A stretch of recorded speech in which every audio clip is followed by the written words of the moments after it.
Hi, welcome to another edition of BW Dialogues on Leadership. Today we have the Managing Director and CEO of Volvo India, Mr. Charles Frump with us. Charles is now leading Volvo's growth in India, and dare I say he's become an Indophile. He's worked across the globe on almost every continent, but he's enjoying his stint in India. And amid this lockdown, we've had the pleasure of having a conversation with Mr. Charles Frump. Charles, welcome to the Business World Leadership Dialogues. Along with me is Mr. Abhinav Trivedi, who's our managing editor for online, and Mr. Siddharth Shankar, who's our editor for BW Auto World. He's our auto lead. So we are happy that we are having a conversation with you. How are things with you? How are things with Volvo India? How are you dealing with keeping the operations going, and how are you preparing for a life post-COVID? Thanks, Anurag. It's great to talk to you as always, and appreciate you having me on with you today. I think we're all starting to adjust to the new normal. I've been working now from home for over 6 weeks. We actually started working from home 1 week prior to the lockdown. I think we've really made the switch over to a very virtual environment, and we're settling in. But I think we're all looking forward to a time when we can get back together and see each other face to face. So, Charles, what are the silver linings in this environment? While we know what is not good, tell us what is good. What are the silver linings you and your colleagues see? Yeah, I think that there's a couple. One, I think, is what we're doing right now. I think that there's been a real proof point, especially in my organization, that we can work virtually, right? That this is something that really works for us. And I think that we've already started to. We've already changed our HR policy regarding work from home for even when we come back, to now we're actively encouraging employees to work from home. And if it improves the efficiency of the entire organization. So that's the lens we need to look through, because of course collaboration is important and there's a place for face-to-face. But we're encouraging our employees now, if they can work from home, that they should. And if that helps them with their productivity, it helps them with the work-life balance. So I think that's a silver lining. I think another silver lining, I mean, especially sitting here in Delhi, is I think we can see hopefully the long-term future of a world that isn't polluted, right? And you look outside, and I've been here for 3 years now, and I've never seen Delhi like this. I was up on my rooftop the other day, and there's a beautiful rainbow is appearing after the rain, and it's just gorgeous here. And I think that we would be missing an opportunity if we didn't continue to push ourselves to make this the way life is, the normal state of life, right? And if we can play a small part in that, in terms of BEVs and making battery electric vehicles in a pure environment, that is a huge silver lining, and maybe that's a little glimpse of the future. Thank you, Charles. I find both the examples you gave beautiful, but there's a little irony in there. Irony in the sense that you run a leading automaker that's looking to grow its sales, its presence in India. So if more and more people work from home, mobility comes down. Yes. Auto pollution, pollution from vehicular emissions is a large part of how the environment gets polluted. So, post-COVID, do you see mobility going up or coming down? Because some people feel that because of COVID, would want to have their own transport to travel and not travel in shared mobility solution. They may not Yep. go in buses, they may not go in metro, they may actually take whether it's electric two vehicles or electric cars, Yep. or it is cars in general. People will actually purchase a car. That's one theory that's going around. Yep. Give us your views on that. Well, first, I recognize the irony in my statement, of course, right? I mean, but I think it's important for industry to own their part of the problem, right? I think that this is, that we recognize that we need to do better, right? And we have, as a company, we have a vision to have 50% of our cars by 2025 be full electric vehicles. And with something like this, maybe that's not even soon enough. Right. I mean, that to me. So certainly I understand that. And I think this is us just saying, we understand that we've been part of the problem, but we need to own that and be part of the solution going forward. And this really helps crystallize that for us. When I think about kind of the changing roles of mobility, of course, we're thinking about that a lot these days. And what does the shift look like, and how does that impact the automotive business? I think that it can go in a lot of different ways, right? You could see a future where, especially in the near term, people are less likely to take mass transportation. They might be more interested in having a private car. You can see a future where people are less likely to fly, and that they'll take their car instead. And this is, what we've seen actually now in China, after, that they're a bit farther down the path on their COVID recovery, that automotive sales have come back completely in China. And, I think that this is something that people will be, I think, perhaps more looking for, a car solution when they're looking to mobility, perhaps even more than shared mobility in the short term. Longer term, I think this is, the trends that we see towards shared mobility, towards electrification.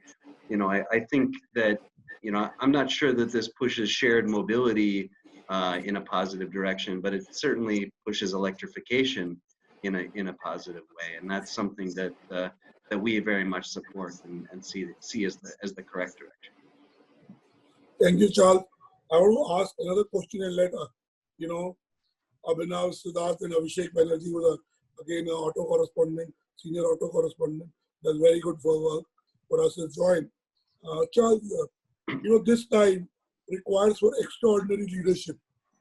You not only have to motivate your team, you have to motivate yourself, because Yes. you're in uncharted territory. Absolutely. Right? Yes. Tell us, what is Mr. Charles Frump doing to be able to keep himself centered, to make sure he sees the positives, and he's able to transfer that feeling of the future will be better for us than where we are now. Yeah. I think there's a couple of things. I think that we always, if you're going to lead a large organization, that you have to be physically fit and mentally fit to do so. And I think, to be honest, self-care is an imperative at this time, right? We have to take care of ourselves first so that we can take care of others. That means, for me personally, that means a very rigorous exercise every day, taking care of my body, eating right. I find it actually easier to eat right when I'm home and my wife and I share meals together. I think that I practice meditation.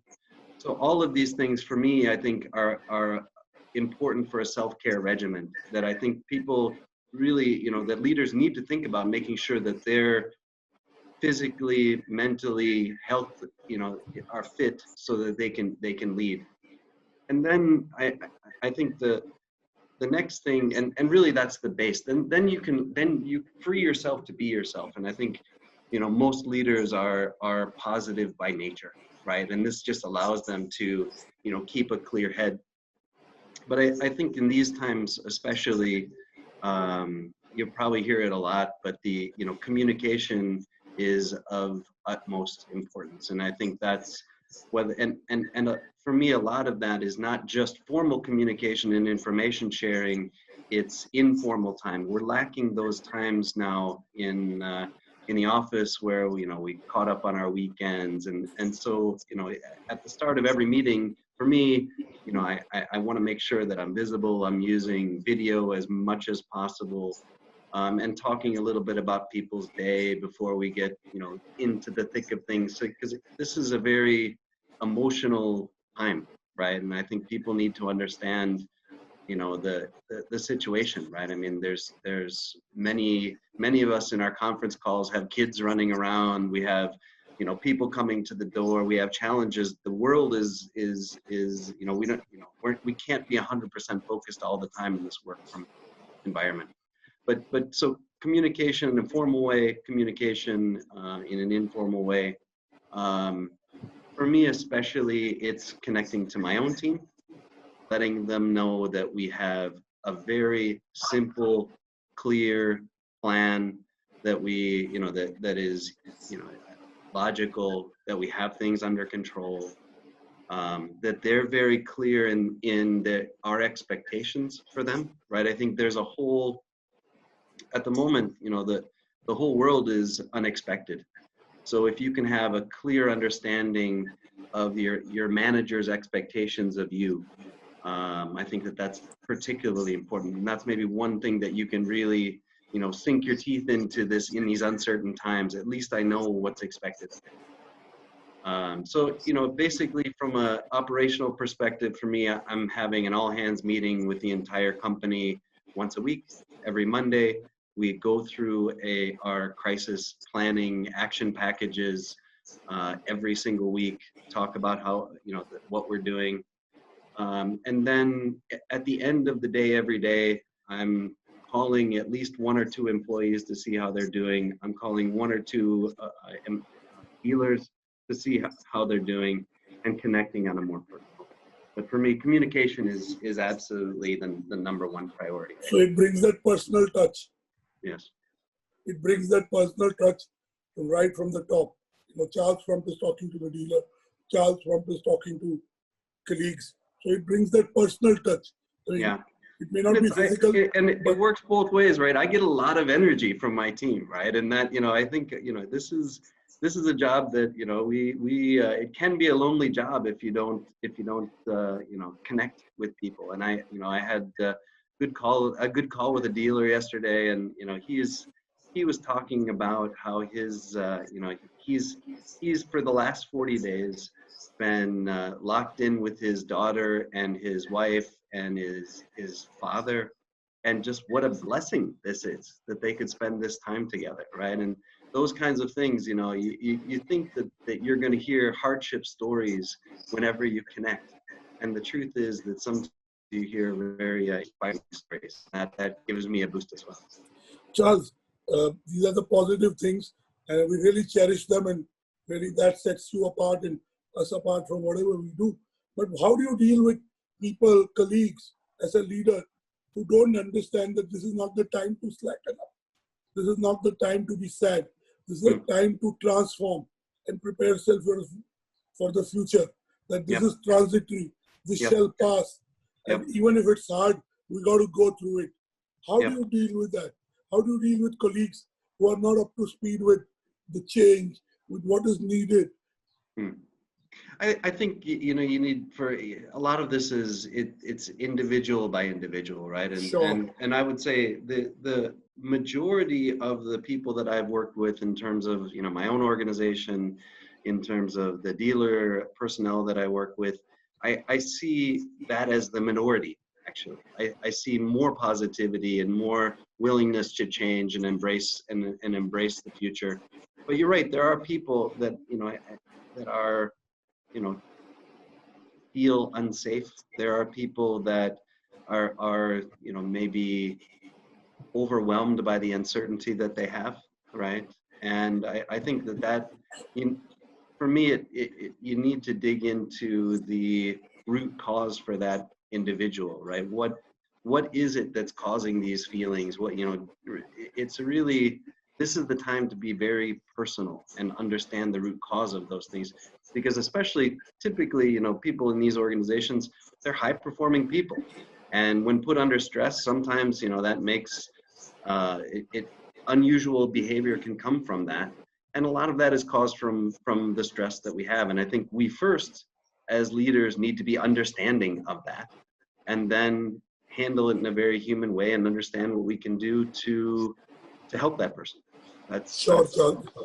Siddharth, Abhinav, Abhishek, questions for Mr. Frump? Yes. I have. Abhishek. That go ahead, then we'll come to Abhishek. Yeah.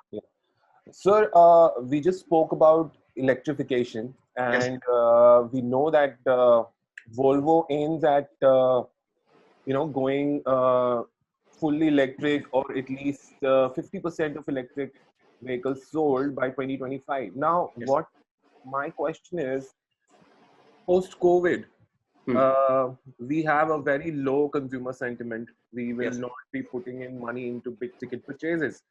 And oil prices are really low.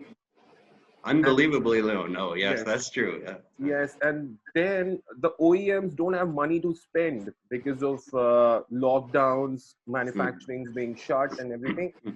So do you think going ahead, post-COVID, will there be a decline in the electrification movement from the OEMs, from the consumers, the whole electrification movement, the whole green energy movement? Will there be a decline in that? I think there's a couple ways to look. There are certain, whenever an industry is transforming, there's going to be headwinds and tailwinds, right? And certainly this, the oil situation in terms of electric vehicle becomes a bit of a headwind, certainly. The fact that, that financially many companies are under pressure, that perhaps they won't want to develop these, electric vehicles, that certainly could become a headwind. But I think also, from a tailwind perspective, we talked a bit about, seeing Delhi with a clear blue sky is very inspiring for people, and they may want to play their part more and more quickly. The very generous government incentives for electric vehicles is still in place, and that is, this is, the basis of our business case in bringing electric vehicles to India. So that still remains a very good tailwind. I think probably if I look, at this, could be a very good opportunity for Volvo, particularly. I think, that our customers are slightly less impacted by high or low oil prices, right? That's, typically that's, they're less price sensitive, less cost sensitive, and they may be more interested in the post-COVID world to make a statement about the environment. So I think it's too early to say. I can tell you from a Volvo perspective that we are all in, right? This is the direction that we are going. We're very clearly moving from a diesel to a petrol to a battery electric path. And as a company, we have committed to and are continuing our R&D efforts to be able to reach our goals of 50% battery electric vehicles by 2025. And I would be very surprised if India wasn't ahead of that curve rather than behind. Great. Abhishek. Yeah. First of all, Mr. Frump, I'm so sorry. I'm slightly late because I had some issues logging in and was not accepting the password. So please pardon me for that. No problem. Okay. This is the technological world we live in these days, isn't it? Yeah. Thank you so much. Okay, sir. So, as you know, Volvo is owned by a Chinese firm, Geely, and there is a lot of geopolitical tension with Chinese firms thanks to this COVID outbreak. So, having a parent Chinese company, do you think it has some sort of impact or so on your business, especially in India, and how you're going to tackle it? Because there is a lot of sentiments going on. Sure. I don't want to get into the details, but I'm sure what you know what I'm talking about. Yeah, I know. I understand your question. Having a Yes. Chinese parent company, does Yeah. it have any sort of impact, or if yes, how you going to then reach out to your customers and all, and Yeah. what kind of plans do you have to reposition yourself? Yeah. I understand where you're coming from. I think ownership, we've now had Geely ownership for over 10 years with Volvo, right? And prior to that, we were owned by Ford Motor Company. So we have a history of our ownership has changed over time. But I think we're an international company on our own. We are, the Geely is becoming more and more global itself, right? So it's one way to think of it as a Chinese company and Chinese ownership, certainly, but I think it's global ownership from a global company. And in the end, whether we were owned by an American ownership or by Chinese ownership, our heart is always Swedish. Our headquarters is in Sweden. Our management team is in Sweden. When our brand is deeply rooted in Sweden, and this is something that will never change, right? Our Swedish roots are very deep in our DNA. So I can understand that there's perhaps some governmental entanglement there that could come up, but at the moment, I think people see us for what we are, which is a very Swedish brand.